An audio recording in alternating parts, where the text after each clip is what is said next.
Bonjour à tous, ici Sam Valdez, auteur du roman Ensemble à jamais. Aujourd'hui dans la rubrique Trouver des idées, nous allons parler du brainstorming.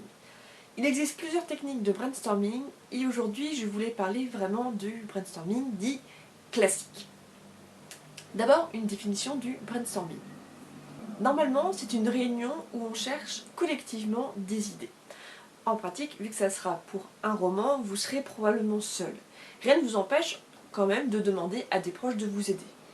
Personnellement, c'est ce que je fais quand je me retrouve un peu coincée, que je n'arrive pas à plus développer mes idées. Du coup, je reprends en fait mes idées de brainstorming que je confronte finalement à d'autres personnes, que ça peut être aussi bien mes parents que mon mari, principalement en fonction du sujet traité. Alors, comment réussir sa session de brainstorming ?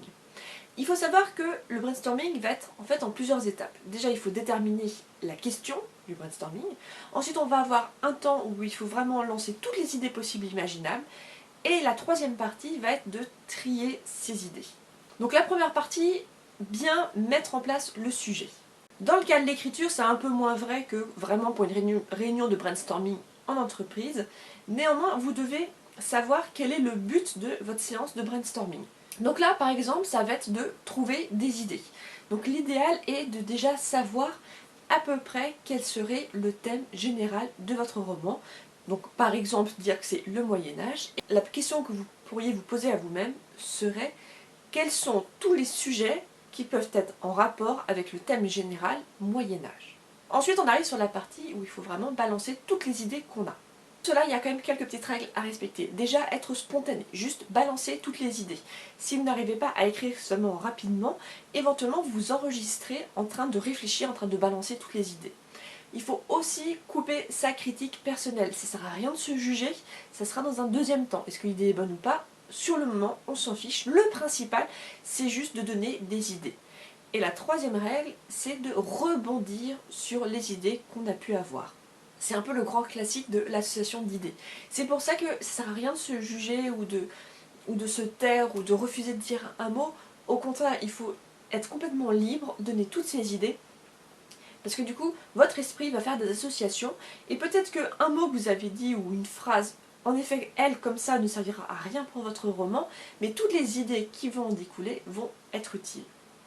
Pour faire cette séance donc, de libération des idées, il vaut mieux se mettre quand même un timer, sinon vous n'allez pas être forcément suffisamment intense dans le processus et surtout ça peut éventuellement durer des heures et des heures.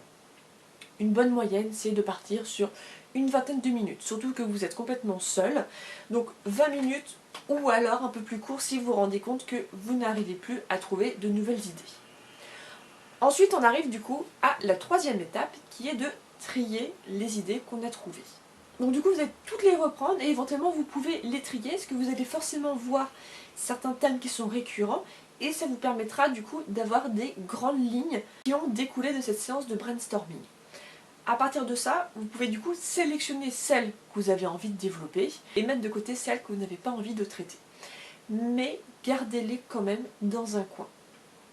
Car ces idées que, pour le moment, finalement ne vous inspirent pas et que vous ne voulez pas traiter, peut-être que plus tard dans le roman, quand vous serez en train de l'écrire et que vous aurez le syndrome de la page blanche ou que vous trouverez des problèmes avec vos intrigues secondaires, ça pourrait être intéressant de retourner sur ces idées mises de côté qui peut-être à ce moment-là vous donneront des idées et vous permettront de vous dépanner. Quant aux idées du coup qui vous intéressent et que vous allez garder, et bien dans ce cas-là, pourquoi ne pas faire une deuxième séance de brainstorming à partir de certaines de ces idées pour creuser encore un peu plus le sujet, étoffer l'intrigue et trouver des intrigues secondaires. C'était vraiment une vidéo très courte pour parler du brainstorming finalement en solo et adapté à l'écriture.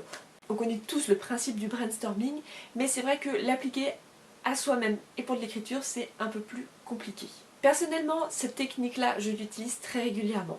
Je l'utilise principalement au tout début, quand j'ai juste l'idée générale et que j'ai quelques idées et que je veux creuser, voir toutes les possibilités qui s'offrent à moi au-delà de juste de ces 2-3 idées qui me sont venues comme ça. Et comme je le disais, ça m'est aussi utile lors de l'écriture du roman, quand je suis un peu coincée, que j'ai l'impression que je n'ai plus de possibilités. Une petite séance de brainstorming, c'est assez court, 20 minutes, et ça vous permet de vous libérer tout un nouveau champ d'idées que vous n'aviez pas à ce moment-là. Et vous, avez-vous l'habitude d'utiliser le brainstorming pour vos phases de recherche dans l'écriture? Dites-moi ça dans les commentaires, et moi je vous dis à la semaine prochaine.